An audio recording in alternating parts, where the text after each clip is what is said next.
Quand on s'intéresse aux origines du cinéma, on remarque souvent trois choses. Premièrement, que l'évolution des objets permettant les illusions du mouvement ont bien évolué.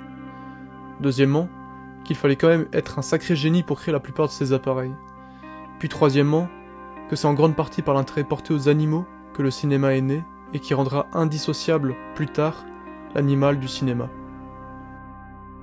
Déjà avec le zoetrope, créé en 1834, où comme son nom l'indique, on y voit des animaux, en mouvement par l'effet phi, car composés de plusieurs images sur une bobine que l'on observe par un interstice et qui permettent l'illusion du mouvement par la décomposition du mouvement lui-même. Il y a aussi le thaumatrope, que l'on voit dans Sleepy Hollow de Tim Burton, où deux images en mouvement permettent de donner l'illusion d'un oiseau au sein d'une cage. Toutefois, c'est bien plus tard que les premiers pas du cinéma apparaissent, et c'est Muybridge qui fait un bond dans la captation du mouvement en souhaitant résoudre un problème majeur dans l'histoire de l'art, le galop du cheval. La plupart des représentations picturales de cheval en course le montrent les quatre fers en l'air et en extension. Mais la petite voix de Marais, un grand physiologiste français, laissa sous-entendre que non au milieu des années 1870. Afin de faire taire cette polémique, Muybridge filma au calme un cheval en positionnant des appareils photo dans la longueur, déclenché au passage du cheval par des fils, et voilà. On sait maintenant que le cheval n'a pas toutes ses pattes tendues en même temps quand il est au galop, mais le plus important, et sans vraiment faire gaffe, on sait dorénavant faire un film. Edison et les frères Lumière, les petits malins, ils font ni une ni deux des appareils plus précis et pratiques, avec une bande qui tourne, permettant l'enchaînement de photos et donc de créer plus facilement un film et inaugurent le principe de ce que sera la caméra durant le siècle qui suivit. Les premiers films sont diffusés. L'arroseur arrosé, l'arrivée du train en gare de la Ciotat, un mec qui éternue, ok pourquoi pas, et par la suite, un combat de chat boxeur, un chat qui mange, un combat de coq. On peut alors se poser la question pourquoi filmer des animaux. Au début du cinéma, l'on pouvait voir cela comme un travail anatomique, avec l'envie de capturer par les images le mouvement des animaux, comme Muybridge le fit plus tôt. Mais par la suite, les animaux ont pris une place particulière dans le cinéma, étant étroitement liés, souvent, au scénario du film, voire étant même les personnages principaux de l'œuvre, comme l'illustrent parfaitement les films de Disney, et derrière cela, il y a une raison. La plupart des Disney racontent des histoires assez tristes, mais qui une fois transposées par l'habit des animaux, paraissent moins glauques. Et cette tradition est ancienne. Déjà Ésope, un écrivain fort vieux, un grec déformé, utilisait ce procédé pour amadouer son auditoire. C'est de lui que vient le principe des fables, popularisé ensuite par La Fontaine. Et s'il y a bien une chose qu'on retient, hormis la fable du corbeau et du renard, c'est que chaque animal représente quelque chose ou quelqu'un. Le lion, le renard, la fourmi ou bien les moutons. C'est de la physiognomonie comparée, soit l'association de caractères propres à l'espèce et qui permet de faire ressortir un trait de pensée, une personnalité, un caractère ou bien un individu. Et tout naturellement, ce procédé n'a cessé d'être repris dans l'art, bien sûr, au cinéma. Et si l'on se penche sur les nombreux films qui fondent le cinéma, on peut remarquer l'importance de l'animal dans cet art. Les œuvres Disney représentent à merveille le principe des fables, et donc de la physiognomonie. Le Roi Lion, Zootopia, le Livre de la Jungle, et encore bien d'autres. Les animaux représentent notre société au sein de leur milieu naturel, la jungle ou la savane. Ou bien dans un monde similaire au nôtre, avec la ville de Zootopia, où les différentes figures de notre société sont présentes. Les puissants, les sots, les rusés, ou bien les prolétaires. Chaque espèce incarne une image, un individu précis, souvent en une caractéristique, que ce soit la paresse, la vanité, la folie ou bien le courage. Par exemple, dans le Roi Lion, on aperçoit une nette représentation de la royauté et où Simba est l'incarnation de la destinée, du besoin de se sacrifier pour l'harmonie du peuple, soit l'exemple d'un bon citoyen. Et dont toute la violence présente est atténuée par l'animation même qui nous détache de la réalité et adoucit le sanguinolent, mais de manière contradictoire, accentue la sensation de violence, en enlevant le gore, certes, mais dans la force de l'image et le symbolisme. La physiognomonie permet la compassion, et en particulier chez l'enfant qui perçoit davantage les émotions humaines, et s'identifie en ce qu'il voit et se préfigure les caractères présents dans le monde. On peut voir le même principe dans Babe de George Miller, où ce petit cochon incarne la candeur de la jeunesse, la naïveté face au monde adulte et la découverte de ce dernier. Dans les films d'animation de Wes Anderson, ce principe prend une autre mesure. Ici, la société animale est liée à la société humaine. Par exemple, dans Fantastic Mr. Fox, les renards et les habitants de la forêt ont une apparence humaine, des discours, des pensées humaines, mélangées à leur instinct sauvage.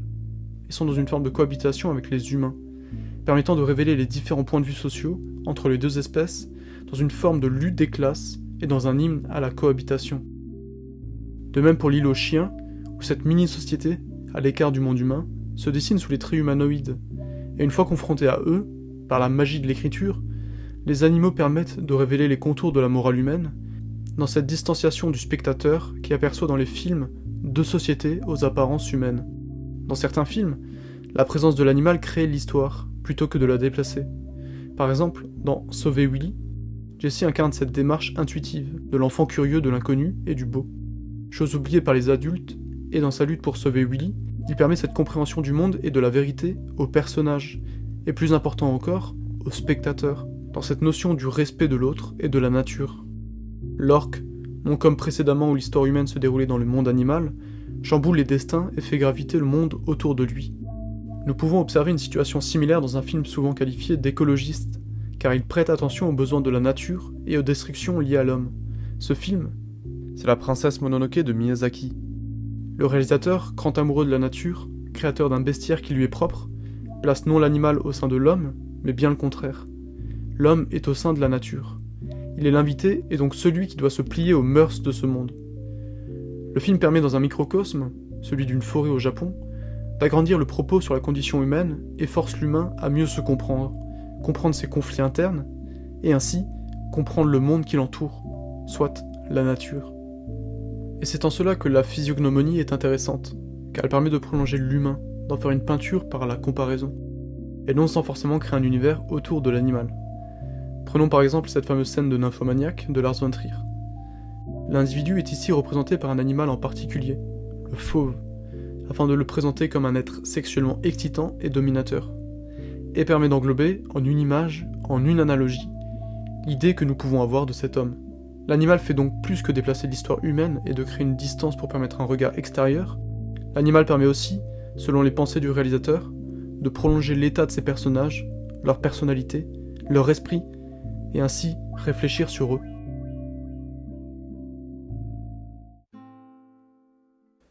Les caractéristiques données aux animaux par les fables et les contes, ainsi que le rapport que nous avons avec eux au sein du monde, permettent d'insuffler une forme de symbolisme à la scène que nous voyons quand ils apparaissent.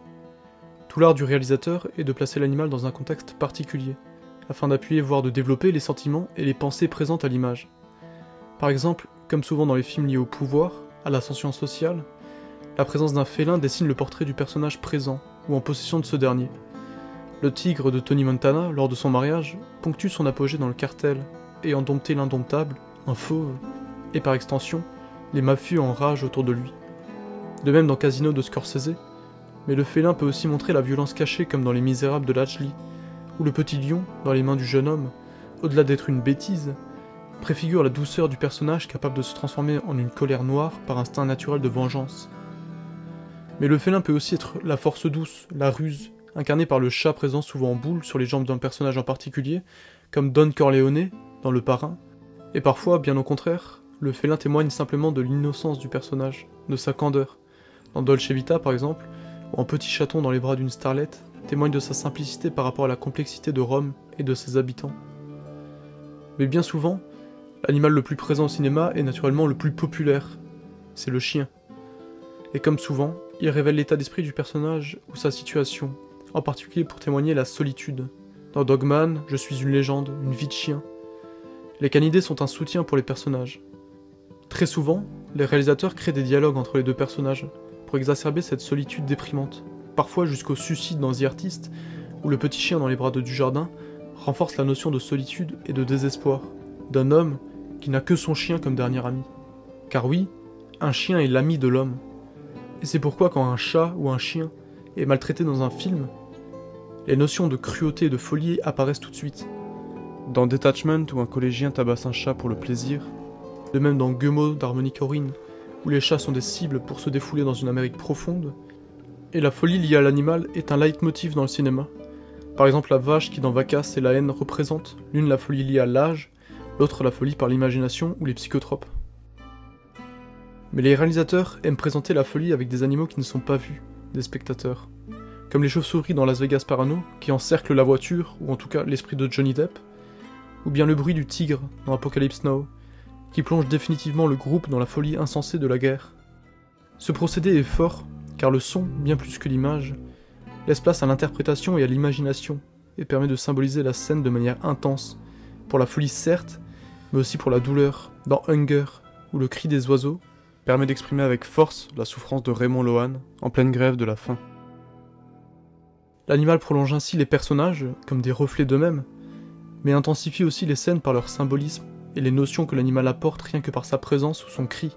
Et parfois, rien que l'apparition d'un animal et de son regard sur l'homme permet d'exprimer quelque chose de plus important, de développer une certaine pensée, une philosophie. L'animal est comme un catalyseur qui, par sa propre existence au sein de l'image ou de l'histoire, provoque une réaction esthétique, ou bien plus encore, idéologique. L'art cherche à montrer l'humain dans sa vérité, et cherche donc certains artifices pour y accéder comme les animaux, les camarades de l'homme, qui par leur regard font réfléchir l'humain dans le sens d'un miroir. Mais aujourd'hui, introduit par un genre nouveau depuis le XXe siècle, le cyberpunk, le regard de l'autre est d'autant plus intéressant car il est un produit de nous-mêmes. Il est une de nos créations et qui par mimétisme naturel de l'homme dans ses créations, nous ressemble. Et c'est intéressant d'observer comment les réalisateurs ont substitué l'animal, reflet de l'homme dans les formes artistiques passées, avec le robot, reflet de l'homme dans une modernisation de l'art et du monde. Que ce soit dans l'animation japonaise, où le transhumanisme révèle un questionnement sur l'identité, sur l'avenir et surtout sur le présent, ces êtres mi-humains mi-machines, reflets de nous-mêmes, créent un miroir parfait, un miroir dans lequel nous voyons nos défauts, nos vices et notre âme. Toutes les thématiques abordées par les animaux réapparaissent à leur paroxysme, car le regard de l'autre a finalement un visage humain. La solitude dans Her se crée par cette relation invisible avec une voix humaine. Dans Blade Runner 2049, en ce rapport avec un hologramme, la solitude est partout dans les films où sont présents les robots, car leur création est le fruit d'un manque dans le monde. Le robot est créé pour combler le vide de notre existence, pour essayer de lui donner un sens. Mais il permet aussi de montrer notre faiblesse face à l'inconnu, ou bien la folie, souvent liée à notre inhumanité.